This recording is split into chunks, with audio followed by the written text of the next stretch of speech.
He never raised his voice, never insulted you, never hurt you. From the outside, the perfect man. But somehow, standing next to him, you felt yourself getting smaller, worse, more guilty. And one day you realized you can't remember who you were before him. Today we're going to talk about the most dangerous type of man, the kind that's almost impossible to recognize until it's too late. There are narcissists you can spot immediately. Loud, aggressive, cruel, easy to see, easy to leave. But there's another type, the quiet narcissist. He doesn't shout. He smiles. He says all the right things. He seems sensitive, attentive, even vulnerable. And that's exactly what makes him so much more dangerous. Because when you're hurting around him, you think the problem is you. You don't understand what's happening. You just feel yourself slowly disappearing. Today, I'm going to walk you through 7 signs of the quiet narcissist. Not so you can put a label on someone, but so you can finally understand why you feel so broken next to a man who never does anything wrong. Sign 1. He's never at fault, but you always feel guilty. You had a fight? Your fault. You were too emotional. He's upset? Your fault. You said the wrong thing, did the wrong thing, asked at the wrong moment. The quiet narcissist doesn't accuse you directly. He does it subtly, with a sigh, a pause, a look. The phrase, "it's fine," delivered in a tone that makes it clear, nothing is fine, and it's on you. Over time, you start apologizing automatically, even when you don't know what for. This is called passive guilt tripping, a form of gaslighting, and it's one of the most destructive tools in the quiet narcissist's hands. Sign 2. He diminishes you so gently you don't even notice. He doesn't say you're stupid. He says, don't you think that's a little naive? He doesn't say you don't look good. He says, you'd be so much prettier if you just... He doesn't say your dreams are worthless. He says, that's sweet, but is it realistic? Each comment is a small needle. Alone, barely noticeable.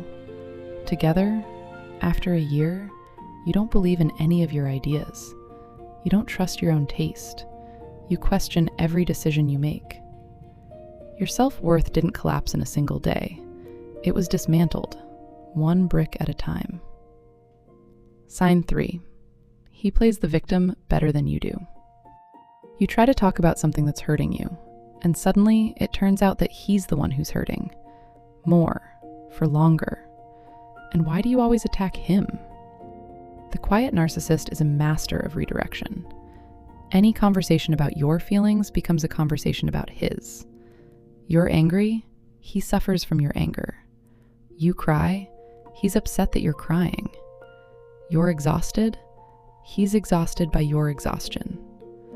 Eventually, you stop talking about how you feel, because you already know how it ends. It will become his pain, and you'll end up comforting him. Sign 4.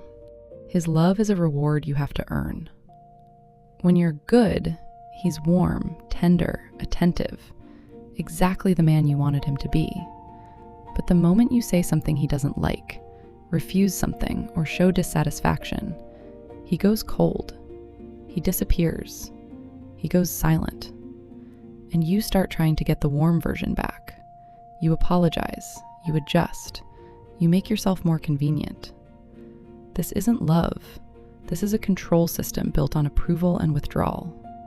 Psychologists call it intermittent reinforcement, and it creates the strongest form of emotional dependency. Stronger than constant tenderness. Stronger than constant cruelty. You're not attached to him because you feel good. You're attached because you're always trying to get back to the good moments that happen just often enough to keep you hoping. Sign 5. He isolates you, but in a way you don't notice. He doesn't forbid you from seeing your friends. He just acts hurt every time you go somewhere without him. He doesn't openly criticize your family. He just quietly points out how they don't really understand you, how they take advantage of you, how you're better off with him than with them. Gradually, you start seeing the people you love less often.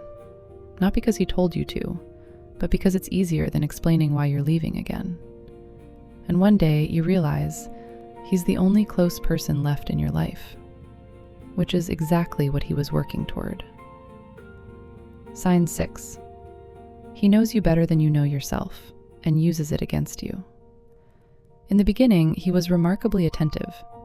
He asked about your childhood, your fears, your pain.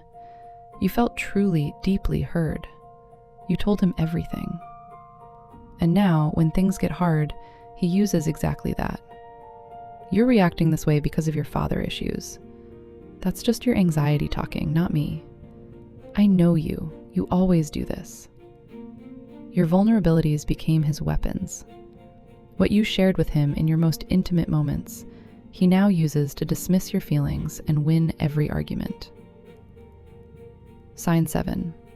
You stopped being yourself around him and didn't notice it happening. You changed the way you dress. He somehow made it clear he didn't like the old style. You stopped talking about your interests. He listened like he was doing you a favor. You became quieter, more careful, more predictable. Not because you wanted to, but because it was safer. Your friends say, "You've changed." You don't understand how, but you feel it. Something important is gone. This isn't an accident. The quiet narcissist cannot stand a strong, vibrant, confident woman beside him. She's too inconvenient, too unpredictable, too independent of his approval. So he works methodically, patiently, invisibly, making you smaller. Now I want to tell you something important. If you recognized yourself in any of these signs, it doesn't mean you're weak. It doesn't mean you can't read people. The quiet narcissist deliberately chooses strong, emotionally intelligent, empathetic women, because they're the ones who can endure the longest, find explanations for his behavior the longest, and keep searching for the good in him. You didn't fall for this because you were naive. You fell for this because you know how to love. But love should never cost you yourself. Here's what happens to a woman who spends a long time with a quiet narcissist. She loses trust in herself. She starts questioning her own perception of reality. She thinks, maybe I'm overreacting. Maybe I'm too sensitive. Maybe it really is my fault. This is called learned helplessness. When a person stops trusting their own feelings because those feelings have been denied for too long. There is a way out, but it starts with one step. Stop explaining his behavior and start trusting what you feel. If you feel terrible next to someone who never does anything wrong, your feelings are not lying to you.